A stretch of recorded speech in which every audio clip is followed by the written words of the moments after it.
Just to give you a little bit of background, I was first licensed at 15 years old by K4JUX. He was a retiree from the FAA, and I heard about him. I've actually went to this one guy's house. I said, I heard about ham radio. You a ham radio operator? No, sir, I'm a CB'er. But I have this friend of mine who's trying to get me this ham license, so I contacted him. So anyway, I went to his house every day after school, and for an hour he would teach me code, and for an hour he'd teach me theory. That was my electronics background through high school. And I got my novice license when I was 15. About 6 months later, I went and took the general and advanced the same day, came home at age 16 with an advanced class license. Unfortunately, you had to wait for months to get it in the mail. So I was at Boy Scout camp with my CW rig, where I got the nickname Dancing Fingers because I was tearing up everybody's radio. I had my HW16 out there and ran an antenna up in the tree. And then later on, I got my Hot Water 101 so I could do sideband. So now it was in their AM radios. So it was fun. But it's really what got me into my career. What got me in the ham radio was actually a very influential high school teacher who had me do a science project. I built a crystal radio. It didn't work at first. Turns out I had a bad diode. Went to the electronics teacher. He fixed that. I live 5 blocks away from a 1,000-watt AM radio station, so it was a great opportunity. So worked like a charm. Ended up getting best overall in the high school. Went on to the county science fair, and that's as far as I got that year. But I learned what was going on, and I ended up my senior year of high school. I took two old TV sets that were tube-based, turned one of them into a CW transmitter, ran about, 15 watts on 40 meters, although it did run on an out-of-band at one time because I got an official observer who sent me, hey, I'm picking you up in Minnesota on an out-of-band frequency. So I redid the tank circuit, got it all working. Then later on, by the time I got to the state science fair, I built a companion receiver. So ham radio has really been my teacher all throughout my life. I ended up getting my electrical engineering degree from University of Florida and was the club president of the ham radio club there, and just ever since then, just been playing around with radio. Was president of the ham radio club at Motorola in Boynton Beach, and later on was at Panasonic, and then now at Harris Comscope. Bob and I have put together a ham radio station on our second floor. It was a year's worth of effort, but now we got full capabilities from 40 meters all the way up to UHF in the building, so it's great. So that's kind of my background. Love ham radio, love putting up antennas, and when I did do CB when I was a kid as well, my nickname was Antenna Man. So, and I was a ham radio operator, but a lot of the kids in my high school, they all were on CB, so we kind of played around with all that stuff. So one of the key things we have in Georgia, fortunately, is a lot of trees. If this were Arizona, I'd say, well, you have to figure out another way to get an antenna up. But a lot of people do have trees, and even if you don't have trees, you can usually grow some. Your next door neighbors probably have trees. And if you're friendly enough to them, because I do a lot of favors for my neighbors and they don't really care if I put antennas up in their trees or anything else. If you're lucky enough to do that, great. But with most people's quarter-acre, third-acre lot, you can usually get some decent antennas up. And in my yard, I've got two 165-foot inverted Ls. I've got a full 80-meter dipole, and I've got all sorts of different stuff. So it's amazing what you can do with trees. And I also live in an HOA, so you know how HOAs are. If they can't see it, they're not going to complain. In fact, one of the board members on the HOA is also a ham, and he's asked me to put antennas up in his yard. So as long as you can't see them, in this particular case, and I'll go over a lot of that stuff here, for those of you who are newcomers, great. For those of you old timers that have been doing this for years, one of the key things that I want to mention here is this is an open forum. If you've got questions, if you've got comments, hey, I got a better way of doing this, by all means, raise your hand. Share ideas, information. I've picked up, as I've gone through this exercise as well, I've picked up other ideas. I've refined this a little bit more. There's always more than one way to get things done. So these are just some of my experiences in association with some of the other folks' experiences that they've done as well. Kevin, I should have warned you, we have a president of an HOA in the room. That's great. That's wonderful. So, avoid having problems with the HOA. yeah. Like I said, if they can't see them, obviously attics, people put their I've got a bunch of antennas in the attics, but they have their own limitations. But I got some really tall trees, really tall trees, and that's where the drone came into play. And I've got, where I couldn't get a slingshot, the drone gets me where I need to go. So it's amazing. And I'll explain some of that. You'll see some videos of that a little bit later. But camouflage is one of the key things that I do as well to make sure the type of wire I use I use something, this Home Depot, you get this THHN wire, it's brown, it blends in well, even when the plastic breaks off. The only time it doesn't blend in well is when you get a snow like on Saturday. And then it hangs over there, but it's quickly gone. It's no big deal. Then I could really see them. For some of the shorter lengths, I usually use like the 14 gauge. For like the 80 meter, 160 meter antennas, I use 10 gauge. Because I found that the trees, when they sway, even though I've got strain release and everything else, the 14 gauge snaps. But the 10 gauge so far has lasted several years and has done pretty well. So some various methods I'm going to go over. Obviously, there's a slingshot method, which a lot of people have had slingshots with a little reel. I have something a little separate. In fact, ham radio operators never throw away anything. I was working at this one company, and they had, if you've gone to a movie theater or any place where you got to stand in line somewhere, they have these little posts that you put stuff in. They thrown a couple of these away, and they have a nice hollow piece that had a nice flange at the bottom put on a piece of wood, and it makes a great pole holder. So it works out real well. So I use that with my fishing pole, and some of the things that I've done as well, I'll explain some tried and true methods, some things that work, some things that don't, like shooting the lead weight keeps going. Why? So I'll go over some of that stuff. So if you got trees on your property, great. If you have chimneys, a lot of people have two-story houses with chimneys and stuff like that. You can always camouflage your antenna to make sure, even if you've got like a white background, you just make sure you use kind of white wire and it just blends in. Anything you can do to make it blend in, nobody's going to see it. Keep it away from metal as much as possible. Whatever you can do. Temporary masts and poles. Bob has a great idea with his basketball goal. He'll sit there and lay it down when it's not in use and pop it up, and it holds a 6-meter antenna when he needs to use it. I mean, those are some things you can end up doing. When I was at a townhouse years ago, I was thinking about putting some sort of vertical antenna with a heavy cantilever mount and have it so when I operate it at nighttime, I could pop it up when I'm done, drop it back down again. So there's different ways you can end up doing that. But most of what I'm going to be talking about here is wire type antennas, whether they're dipoles or inverted Ls, end-feds, ground-mounted verticals. I've got all sorts of different things, including, you'll see later on, I've got a gap antenna that I've camouflaged, and it really blends in well. So some different methods. The slingshot with a fishing pole, that I can usually get up pretty high. So any of these type of slingshots, wrist rocket, you can get from Walmart, Amazon, whatever else, Bass Pro Shop. These daisies work pretty well. What I end up doing is, because there's no way I'm going to take a wire and shoot it up because it's just too heavy. So I want to shoot up something as light as possible. Case in point, fishing line. Now, this is 4-pound test, very lightweight, but you can't see it. And for years I did this until one day I kind of like, gee, I could have had a V8. And I said, there's got to be high visibility line. So there's lime green, but I figured green's going to blend in with the trees. But this orange does a great job. Get it from Bass Pro Shop online. And this stuff, I find it so quickly now. When I shoot it up, it's kind of like, oh, there it is. We used to hunt sometimes for minutes trying to find the other end of the line, if it even didn't go all the way down. Sometimes a bit too aggressive trying to get over this branch, that branch, and there's a lot of friction. Even with fishing line, you can get a lot of friction on certain trees. Sweet gums are really notorious for a lot of friction. And sometimes the weight wouldn't quite come down. If you have too heavy of a weight, your slingshot can't shoot it. If it's too light of a weight, it won't pull your fishing line. So there's a balance. And what I found works pretty well for me is 8-pound test and a 3/4 ounce weight.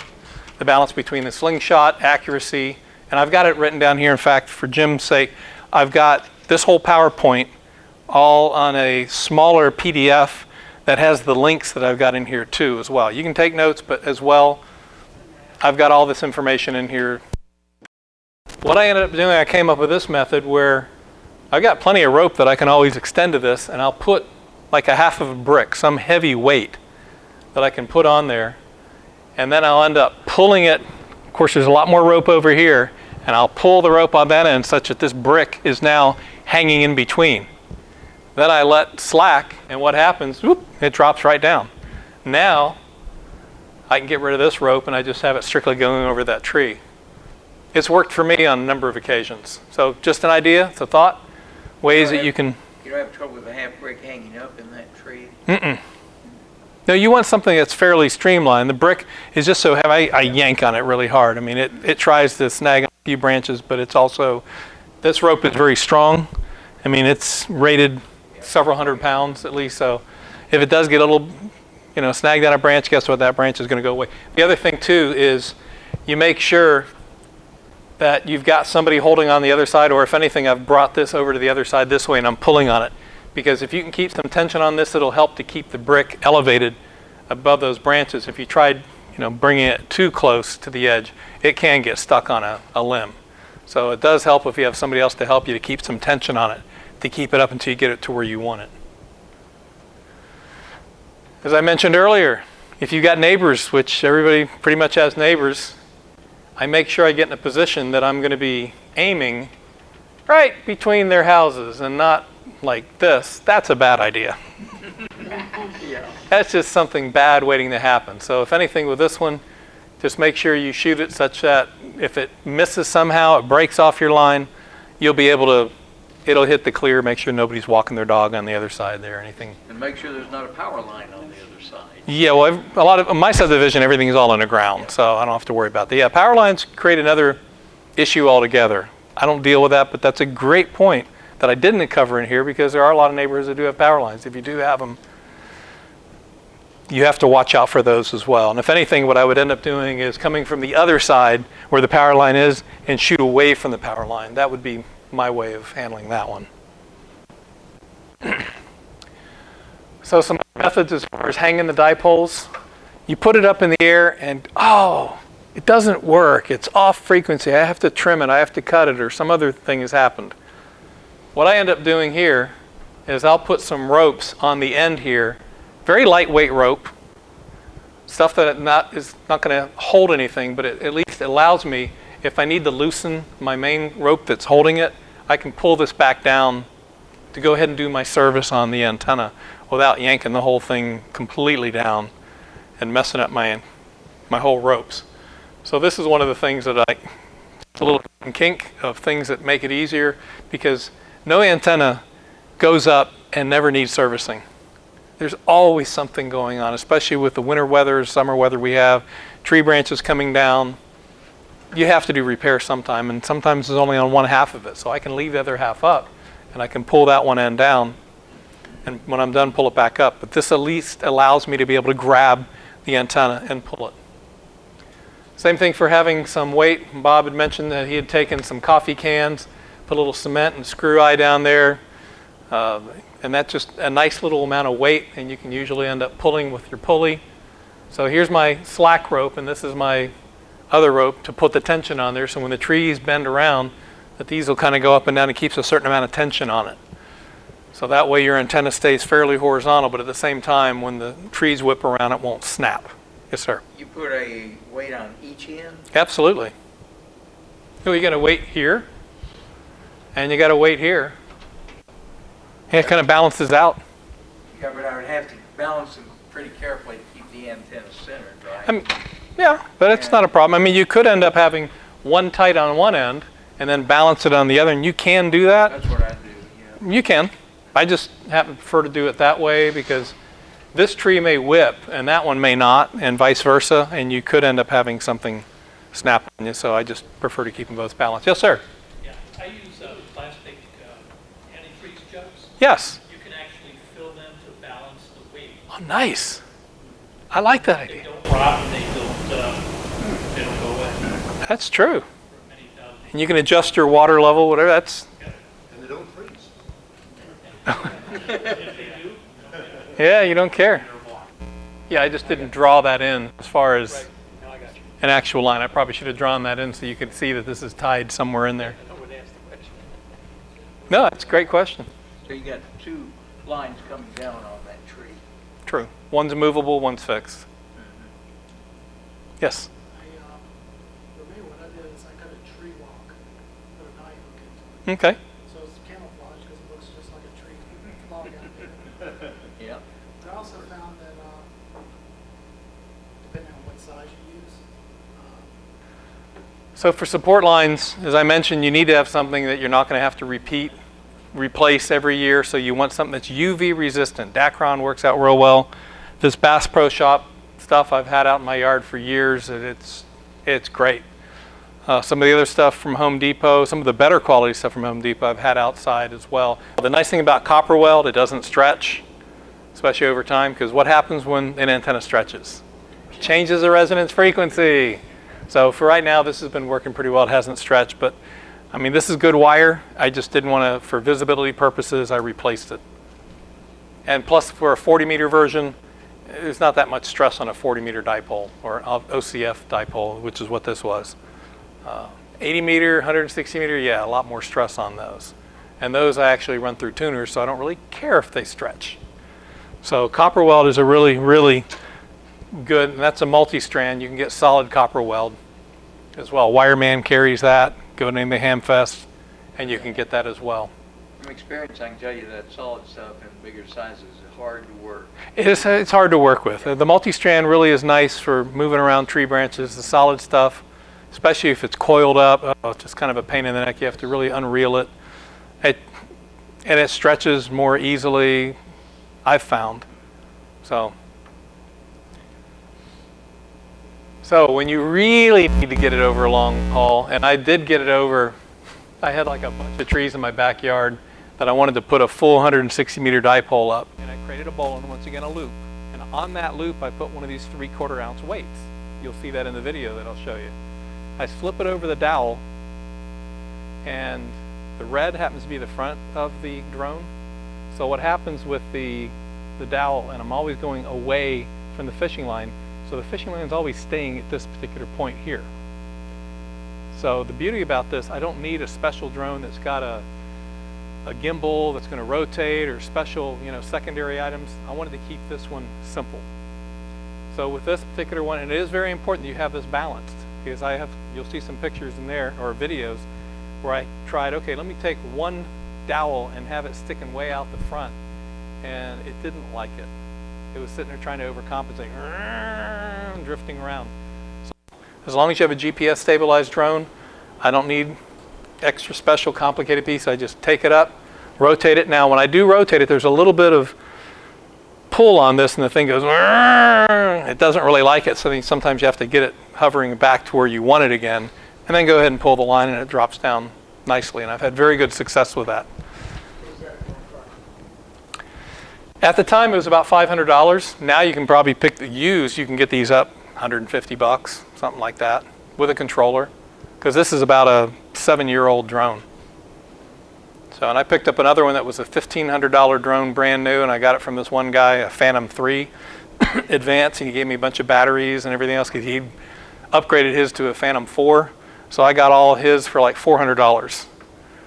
$2,000 worth of drone stuff I got for like $400, including spare cameras and everything else.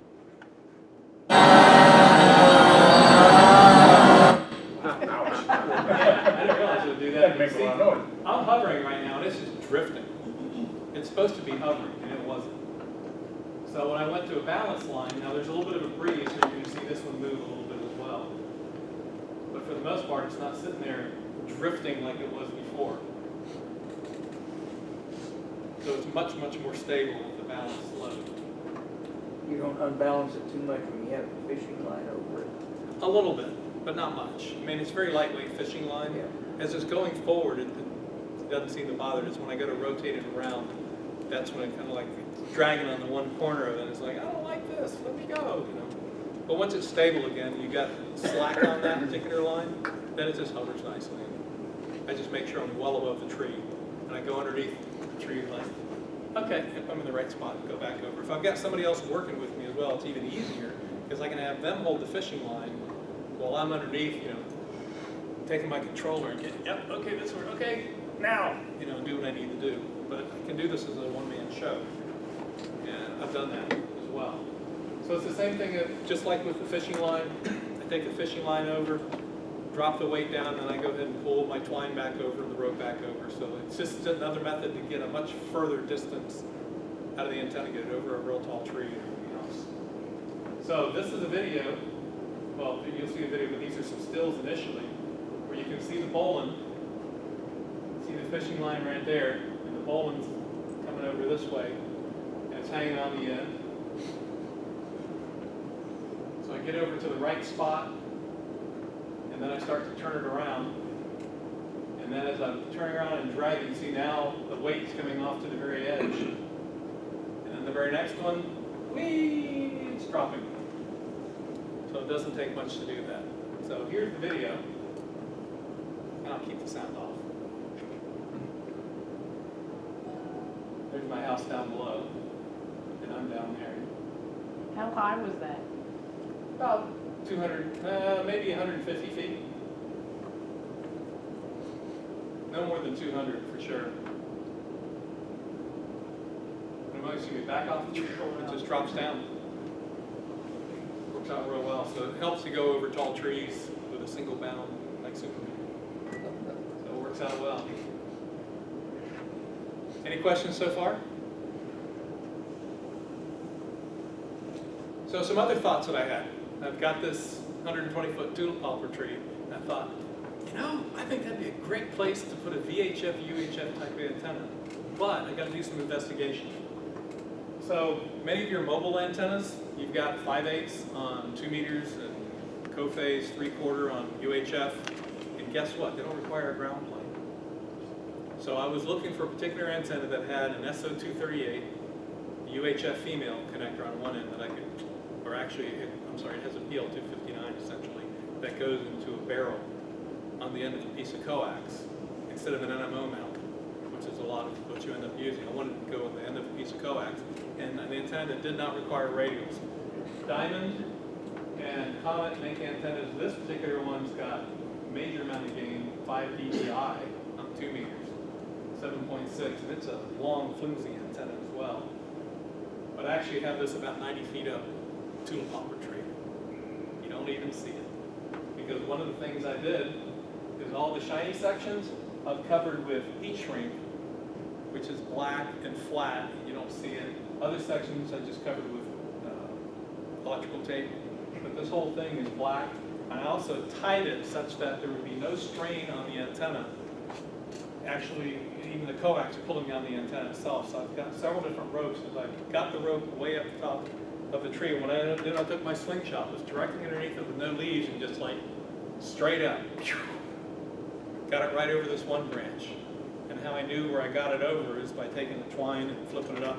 And there's something else I'll show you in a moment that it was a real cheap method of being able to tell where exactly that rope went, besides using binoculars and that telephoto lens on my camera. I use a plastic garbage bag, a Walmart bag, and then it's very visible. You can see exactly where it goes up. Okay, that's my point. This one went up about 80 feet. I was able to determine it was 80 feet because I had a piece of 50-foot line, went up, and then added another bit until I measured with a measuring tape. And I can see, okay, this wing went up 80 feet, and that's where it was. Guess what? There's a branch even taller. So I shot again, went over that branch. So now I've got 2 different ropes, one at 90 feet, one at 80 feet. So this one I hoisted up. At the very top, I tied it off with some of this rope.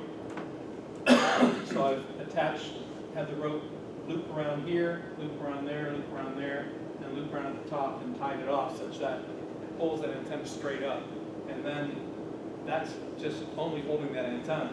Then I had another rope going down here that was clamped to the RG8 coax down below, which is a heck of a lot heavier. And that's where most of the weight pulls. This was very slack. The rope going to the coax was actually pulling most of the weight up. So that way, it's only the coax that has the weight on it. The antenna has no weight on it. How did you tie the rope to the coax? So that it wouldn't I used a slip? hose clamp Okay. that just, tied the rope around there, and I did several different clove hitches. If you're familiar with a clove hitch. Okay, but then I also clamped it with a hose clamp, stainless steel hose clamp, and it's not going anywhere.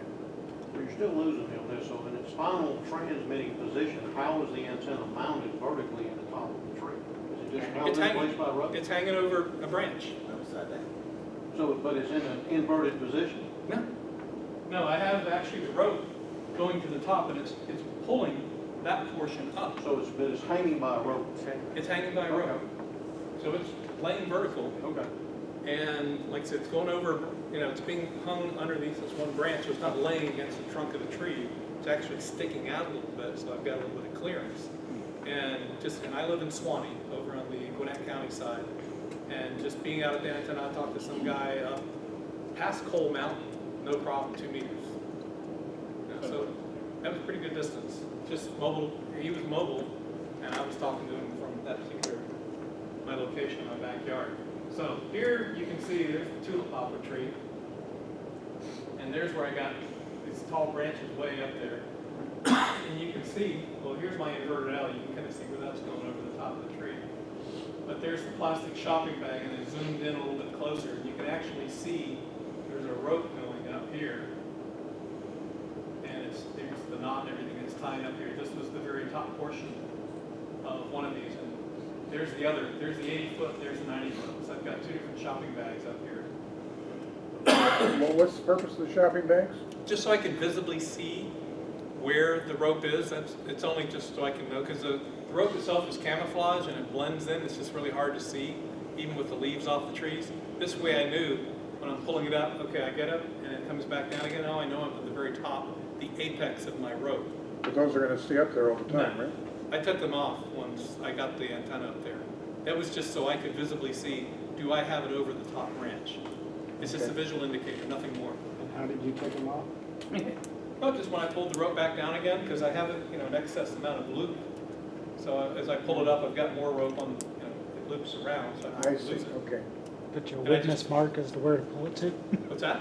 Put you a witness mark as to where to pull it to? Well, you don't need that, because once the antenna is going up, you stop, okay, I'm at the top. It's not going up any further. So I didn't really need that. But I could actually see, I could go back and see where the antenna was later on. Because I take my telephoto lens, which is what this is with my camera. Because this is the same, this is not just blowing up the picture, it's actually zooming in with the optical zoom. And you can see the coax, it just blends in with the tree, you hardly even see it. So, that's just one of the key things you can do. Camouflage, HOA doesn't see it, HOA doesn't care. Now I've got a bunch of ROM 25 tower that's laying on the ground. That's to be put up my QTH where I retire without an HOA and several acres of land. But right now it's just sitting in my back. And I put up wire antennas. Trees are my friends. So more camouflage. This is the gap eagle antenna. Normally nice and shiny. So this is where I took some camouflage spray paint. I went several different coats going back. I had a base of brown, and I touched a little bit of green, a little bit of gray. Found that the gray was a little bit too bright, so I went ahead and covered that over with more of the green and the brown. I had some different colors of brown as well. So I laid it out, was able to spray it, rotate it around. That's why I had this rope here. Actually, just a cable that I had kind of hanging. And it did sag a little bit on the ground, but for the most part, it was off the grass. And I was able to spray paint and rotate it. And then when you put it in the trees, you can see, you can barely see it. It blends in very nicely. Only when I get really close, you can really see it. But there's how it looks amongst the trees. And this one section below, I don't think I have it in this, well, kind of. This is the only unspray painted portion right here. And you can see that kind of shows up a little bit more. But the rest of this is just a rope here. But the rest of these things just blend in. So just some ideas of camouflage and what you can do. Take some of your antennas. I was on the phone quite a bit with Gap. And he at first was like, I don't know if you can spray. I said, look, as long as the connections aren't sprayed, this is not going to detune the antenna. You kind of agree with these. Because the pigments themselves have very little metal. You got to watch, there's some that do have a lot of metal and carbon. You don't want to use it. Hey, I'm going to put a metal flake on here. That mess you up. But for the most part, it's transparent to RF. And it just really blends in. So that's my presentation.